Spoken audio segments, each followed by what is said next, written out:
हे कुमारी काना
ये आ गए हैं रमेश्वर राय जी। उन श्रीमान जी के ओर से ये 2 बार का पुरस्कार मिला है। 71 रुपए को मैं अपने पार्टी की ओर से हार्दिक अभिनंदन करती हूँ। और इतनी बड़ी राज में मैं क्या देख रही हूँ, अरे वाह अरे वाह, इस राज में तो ढेर सारा नौकर है, मंत्री है, लेकिन आज ये दरबार सोना कार है। आखिर इसका कारण क्या है? जरा मैं आवाज लगाकर देखती हूँ कि वो दरबारी है या नहीं है। अरे ओ मंत्री,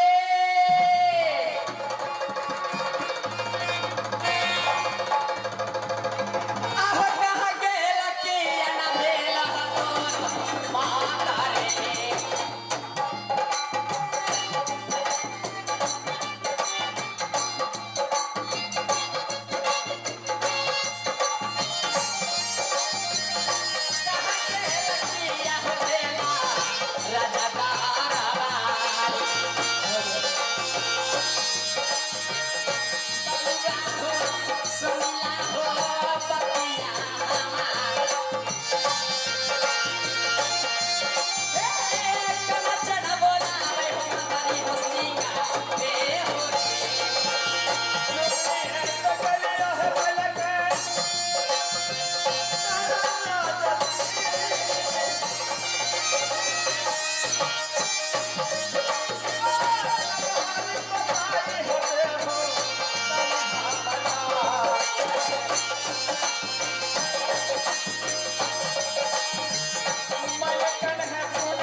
केना गोर लागै छी?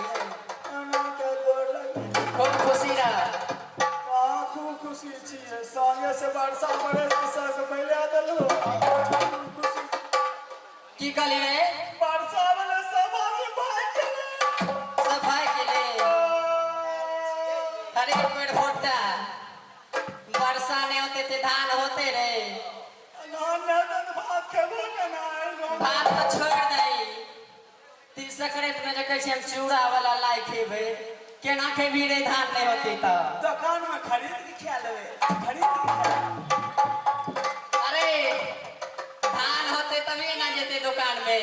ए आलू स्टोर में ते आलू के पहले रखल रहे। पेड़ फुटता।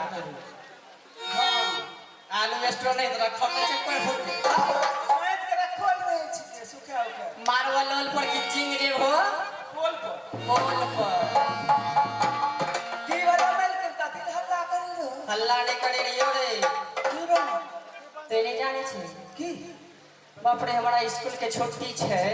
हां हां आ हमें जब घर आइए तो तोरा देखलियो राज दरबार में रहबे नहीं करी, कहाँ रही रे? हम चल गेले ओया धान पटबै खातिर, कोई रहबे नहीं करे, खेत बहुत न भिज जाय रे।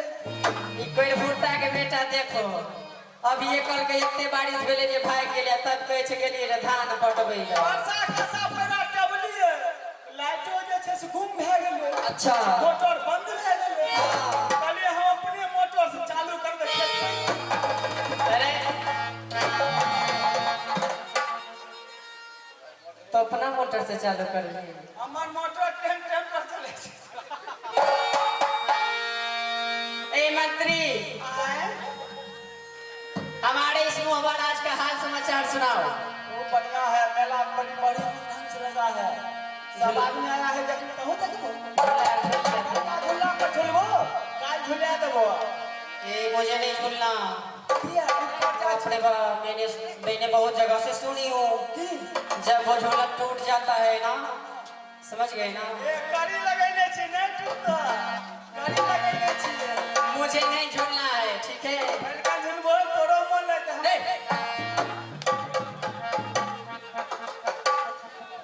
आजकल तुम्हारा जुबान ना बहुत बोलने लगा है, समझ गया ना? हम कहाँ कुछ बोले छे? और कहीं अगर नौकरी से छुट्टी हो जाएगी ना तो समझ लेना। अच्छा पूछे छी एने आबक ना लड़का गमछा आड़ के लेके यहाँ पर मार में कौन चल एने आबक हो गया नहीं सुने छी। ए मंत्री, हाँ मोहबराज का हाल समाचार ठीक है? बहुत बढ़िया है। और हमारे पिताश्री, बहुत बढ़िया है। मम्मी खूब अच्छी है। अच्छा वो सब तो ठीक है। और हमारे जो चाचू हैं सो वो भी अच्छी है। और छोटी मम्मी वो भी अच्छी है। और मेरा भाई वो भी अच्छा है। और तुम सांझे एलियो कहिए कि हमरा से रोटी सब्जी खिलाए भात खिलाए तो हम हफिया एलियो। मतलब वो लोग अगर तकलीफ में भी हैं तो वो ठीक है, और तुम यहाँ खा खा के उठाता है तो तुम कहता है हाँ? तुम भात खाता है रे? हमें कलिए भात नहीं को हमरा रोटी खिला दो भात खलियो हफिया एलियो हम करियो अपन। अच्छा कलिए हमरा रोटी की अंदर दो कल के तोरा खातिर मरवा के तोरा खातिर रोटी देबो। ये हंसिया बंसिया हमरा दे कोई हगल खोका बेटा के काल हम पूछ लेबे। हमरा किया भात खिले यहाँ पर रोटी को ना व्यवस्था नहीं है इसीलिए भात मिलता है। ये सब बात बोलना नहीं चाहिए तुमको। हमरा कहीं घरे सब रोटी बनेंगे। ये सब बात नहीं बोलना चाहिए, समझ गए? अच्छा नहीं बोलेंगा नहीं बोलेंगा नहीं बोलेगा। नहीं बोलेंगा और मैं जाती हूँ अपने महल के अंदर, ठीक है? जाता रहो। काहे काढ़ता ए है? बाजा वाली सीटी ले छ तो तोरो सीटी नहीं लगबो। बाजा वाली ए सुनिए, आ मुखिया जी ए सुनिए, हां कहिए मैं जा रही हूँ महल के अंदर, ठीक है? जाओ ना और तुम फिर कहीं जाके सो नहीं जाना। एकदम नहीं अरे मातारी हो सोना हो दरबारी हो जा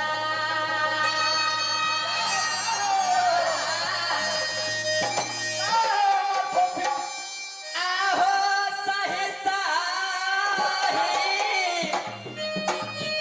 विपत्ति जग बिहारी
दो तो नहीं ली तो खबर ना को पाई करे चलिए इस बात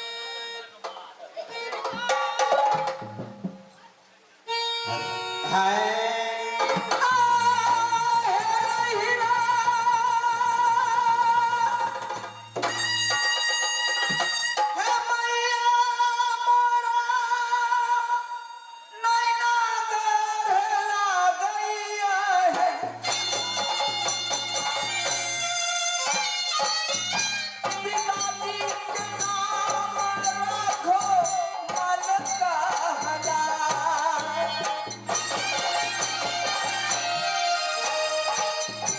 भैया के नाम जोगा होगा कहाँ भैया ससुराल ला गई ओरा मोहबा होरा सुना हो परी के दादा आज हमारा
खुश रहो खुश रहो खुश रहो दरबारी अब तो राज का कुशल मंगल सही से है ना खूब बढ़िया छथु अच्छा तुम्हारे छोटे मालिक कहाँ हैं छोटका मालिक छथु दोसर जगह गेल लेकिन हमरा बड़ा दिक्कत भेल क्या हुआ है तुझे धान ने रोपलिए 10 कट्ठा हाँ कतनो पानी दै छियै उ जमीन दरार ने फट जाए छै अरे नहीं समझते हो वो होगा मटियार जमीन इसीलिए फट जाता है आ हम की उ मोटर जे लगैने रहियो न तुम मोटर लगाए कहलिए मालिक तो ए तोरा के छी बाद में मारबो कौन कर टिकटे नहीं करना हम अपन मोटर लगलिए न मैंने कहा तुम अपना मोटर लगाए मैं मालिक नहीं दलखिन के लिए हम लोग खर्चा करबे हाँ ये तो सच है। अपन मोटर लगलियो लाइन वाला सेटिंग के लिए हाँ पहले लाइन पर चलते चक्की चलते फटा तुक डुबे दे लेकिन जखने जोड़ लियो न हाँ तखने हुआ जे छै ने जहाँ से लाइन दे छै हाँ वो गए हमरा देख के लेने का तुम्हारा लाइन कट गया मुँह से काट दे